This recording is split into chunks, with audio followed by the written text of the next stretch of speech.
Hello and welcome to my channel. Today I will be sharing with you the 10 questions that I was asked by the consular at the US Embassy in Ghana, where I was living before coming to the United States to study. So after listening to these tips, it's my hope that you will go in prepared and ready to answer all your questions at the embassy.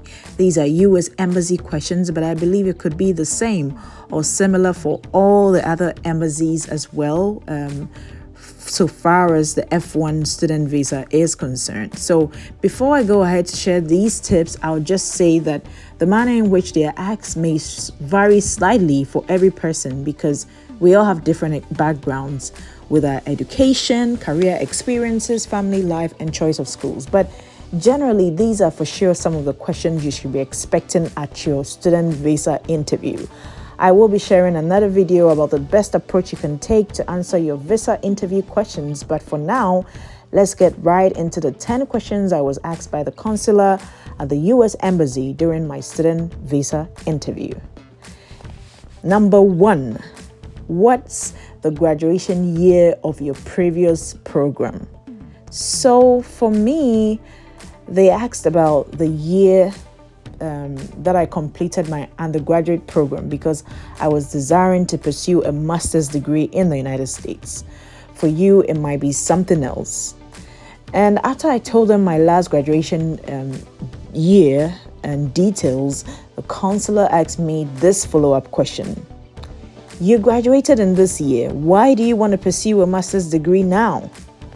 So I think the rationale here is that they're just trying to check how long it's been since you left school and your motivation for going back to school. So the question you have to ask yourself is, why am I going back to school? Why is this desire to pursue a higher education important to me? Number 2, what is your previous program of study? From my understanding, I think they ask this question because they're trying to know more about your educational background. Where have you come from and where are you headed? And really, why are you heading there? So what are some of the relationships that you can find between your previous course of study and the potential one you're going to pursue? And how will making these connections be a benefit to your future career? So that's something to think about as well. 3, what school are you going to? So the consular asked me this question as well. And after I told them the school I was going to for my master's degree, they asked this follow-up question. Why did you choose this school? So here, I think they're really just trying to check in with your intention for choosing this school because there are so many schools in the United States. So why are you choosing this particular one? What are your reasons for considering this school over all the others? This is where you will need to demonstrate your knowledge of the school that you've chosen as your place of study. 4, what course are you going to study? So obviously straightforward. I told the consular the course that I was going to study in the US. 5, what is your program completion date?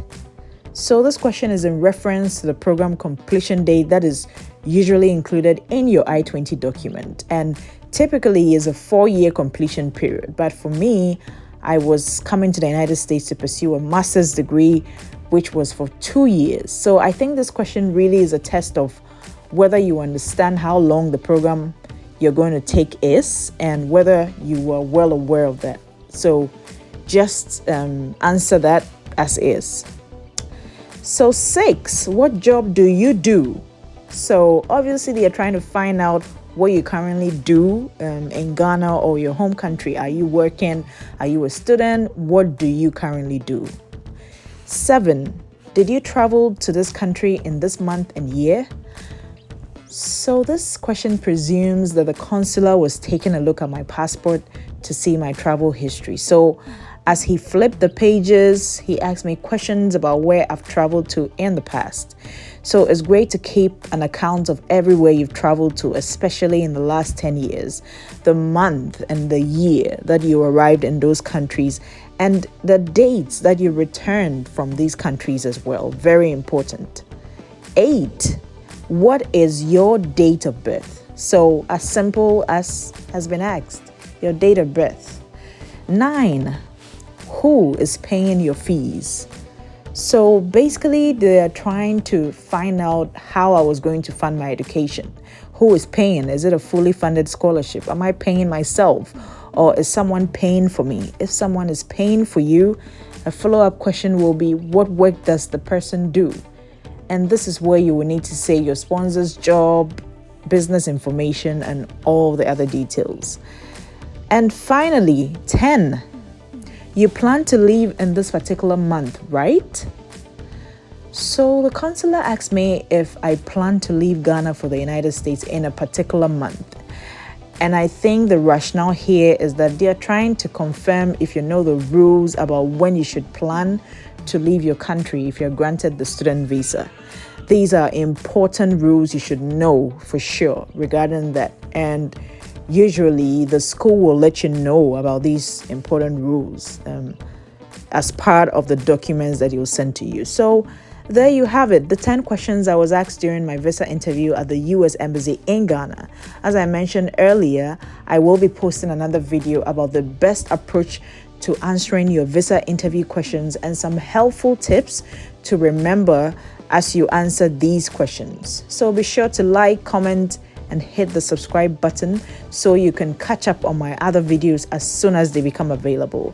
My name is Obi. Thank you for watching. And until next time, keep staying positive and out of trouble. Bye.